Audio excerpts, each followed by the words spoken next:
Today is the day that the parts car is going away. Is this goofy? Probably. But the good news is that this engine that came in this car gets to take this car for one last spin, except it's installed in a different one. So I've got it loaded up. I'm gonna hop in and I'm gonna take this thing to the scrapyard.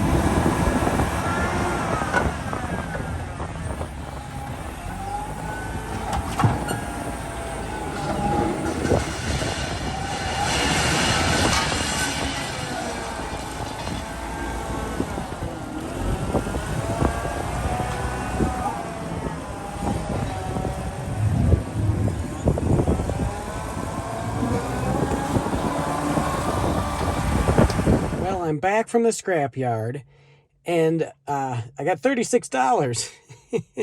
Not particularly impressive, but just in case anyone was concerned about, completely overloading the tow capacity of this thing, I had two categories here. I had, well, what they put car bodies. I don't know what the leaked out means. It was dry, so there wasn't any fluids in it. And I had 1,560 pounds and I had $26 of wire harness. I pulled the whole wire harness out of it and ran that through separate. They charged me a $15 VIN fee. That's another story. So that's why I only got $36. But anyway, so there you go. So I was, with the weight of the trailer, I was probably around 2,000 pounds. And that is the tow capacity of this vehicle. So as crazy as it looks, we came in at, about what I expected.